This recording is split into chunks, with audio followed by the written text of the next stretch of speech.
Walt Whitman was the man who revolutionized American poetry. He invented a whole new poetic form, and he opened up topics to a wide range that nobody else would touch.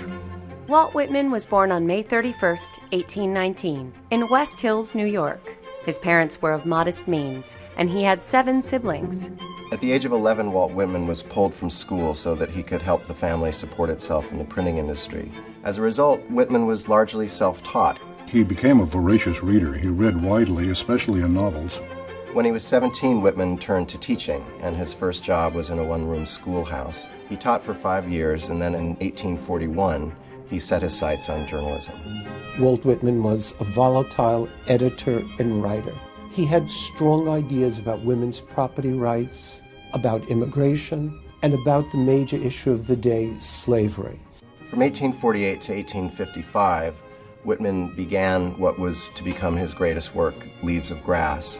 His free verse, his stitching together of encyclopedic lists, completely broke with poetic and literary convention and vastly influenced poets ever after across the world. It began as a book of very few poems and grew to one over the years to contain almost 300 poems. Over his lifetime, he had 7 editions of the book. During the Civil War, Whitman moved to Washington, D.C. to attend his wounded brother George. He stayed in D.C. several years, working in the paymaster's office, and volunteered, visiting wounded soldiers. When he went to the hospitals, there were limbs piled up outside. He spoke with young soldiers who had witnessed the most astonishing atrocities. From his experience with the wounded during the war, he produced a small book of poems called Drum Taps. This is one of the only 2 accounts of the Civil War written by people who actually experienced it. Whitman published 2 new collections of poems in 1870, Democratic Vistas and Passage to India. Whitman was called the Bard of Democracy because all of his poems are based on the notion of a universal brotherhood. He thought that the possibility of America was to achieve a brotherhood that no other culture had yet been able to achieve. Whitman suffered a stroke in 1873, leaving him partially paralyzed. He moved to Camden, New Jersey, where he remained until his death on March 26, 1892. In his lifetime, Leaves of Grass was considered by many people to be a disgraceful book. But by the end of his life, he acquired the name the Good Gray Poet, as if America was finally ready in the later years to accept him as a poet. Whitman never really received the attention that he deserved during his lifetime. It was only in the 20th century that we learned how to read his poetry and understand what he accomplished.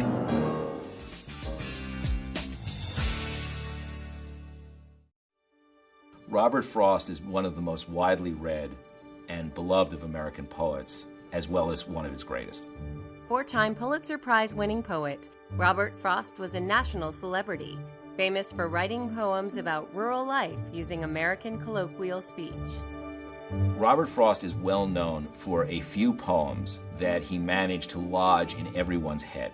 Stopping by Woods on a Snowy Evening, also Mending Wall, and The Road Not Taken, of course, is probably the most famous of all of his poems. While most people associate Robert Frost with New England, he was born in San Francisco on March 26, 1874, and he moved to New England at age 11 after the death of his father. Frost began writing poetry in high school, where he met his future wife, Eleanor White. He briefly attended Dartmouth, then went to Harvard in 1897, but left before graduating due to illness and his wife's pregnancy. After Harvard, Frost took up farming. During this time, he lost 2 children to influenza, and he wasn't a very good farmer. The farm did not thrive, but his work thrived. While Frost was able to get a few poems published, he was unable to get a book published. So in 1912, he sold his farm and took his family to live in England, hoping to find better luck with publishers. Within a few months of arriving in England, Frost found a publisher for his poems. The first book, A Boy's Will, was reviewed rather quickly by none other than Ezra Pound, who gave it a very favorable review.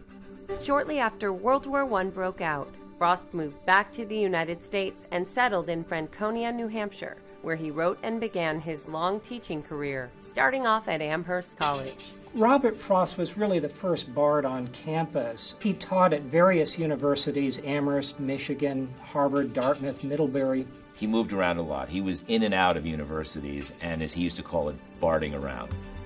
By the end of his career, Robert Frost was showered with honors. He received over 40 honorary degrees. He also received the Congressional Gold Medal and 4 Pulitzer Prizes. At the age of 86, in 1961, Robert Frost was asked to read at John Fitzgerald Kennedy's inauguration. The land was ours before we were the land.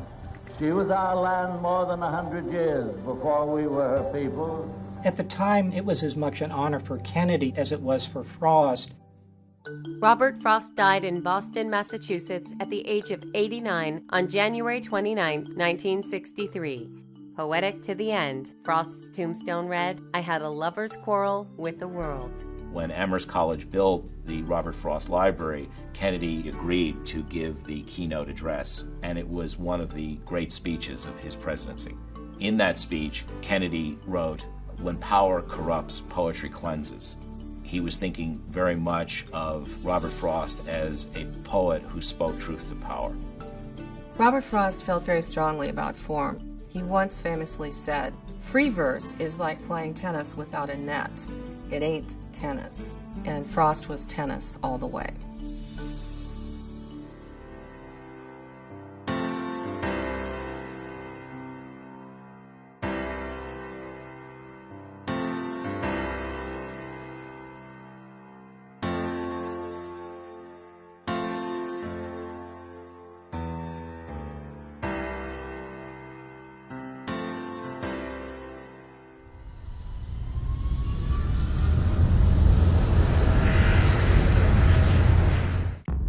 Today in Harvard Square, we're visiting a site associated with Phillis Wheatley.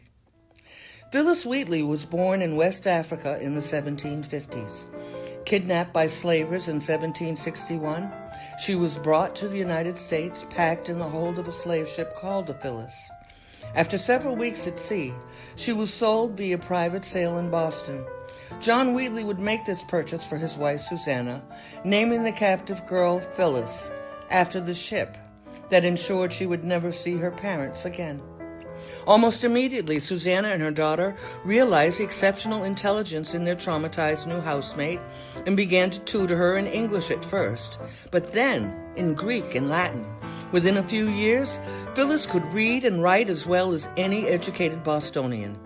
At approximately age 14, she would write her first poem for later publication entitled "To the University of Cambridge in New England," which expressed admiration for the students of Harvard and their pursuit of the study of God. Attending church with the Wheatley family, she grew devoutly religious. She continued to write poetry, most often praising a subject of her choosing. Although she generally avoided the topic of slavery in her poetry, she would occasionally remind readers of her plight in subtle ways. In her poem, "On Being Brought from Africa to America," she would remind readers, "Remember, Christians, Negroes black as Cain may be refined and join the angelic train." Her poetry was made public, though not formally published, as the racism prevalent in the British colonies cast doubt on her authorship. Dubious that a black enslaved woman could write with such eloquence, a panel of scholars was organized in 1772 to interrogate Phillis on the true source of her writings. Among the members of this panel were colonial governor Thomas Hutchinson, former stamp collector Andrew Oliver, and wealthy merchant John Hancock. After speaking with Phillis, they ruled in her favor. In 1773, the Wheatley family, along with Phillis, took a trip to England. There, Phillis recited her poetry before a growing European abolitionist movement and got the opportunity to have her poetry published for the first time. John Wheatley wrote the foreword, praising his enslaved servant for her intelligence and offering a brief biography of how he came to purchase her. With this, she would become the first African American to publish poetry. Upon her return to the colonies, the popularity of her poems, pressure from British friends, and a rising American sentiment of justice and liberty incited the Wheatleys to formally emancipate Phyllis in November of 1773. A year and a half later, revolution broke out. Perhaps her most famous poem was written as an ode to General George Washington, whose headquarters in Cambridge were just a few miles from Phyllis' residence in Boston. The final stanza reads, "Proceed, great chief, with virtue on thy side. Thy every action let the goddess guide. A crown, a mansion, and a throne that shine with gold unfading, Washington, be thine." Upon reading the poem, George Washington, a slaveholder himself, took time out of operating an army in a time of war to write back to her, apologetic for his delay. He finished a letter from his Brattle Street mansion headquarters with an invitation. "If you should ever come to Cambridge or near headquarters, I shall be happy to see a person so favored by the muses, and to whom nature has been so liberal and beneficent in her dispensations. I am, with great respect, your most humble servant, G. Washington." In 1778, both John and Susanna Wheatley passed away, leaving Phyllis without a lifeline or a source of income. She married a man named John Peters shortly after and went to work as a scullery maid to support them both. The couple had 2 children who died in infancy before Peters was sent to debtor's prison in 1784. Tragically impoverished and pregnant at the time, Phyllis would give birth to their 3rd child alone and in debt. Just a few months later, she became gravely ill and died at the age of 31, her infant child following days later. The nation's first black poet would die in obscure poverty, but her example cleared the path for generations of black writers to come.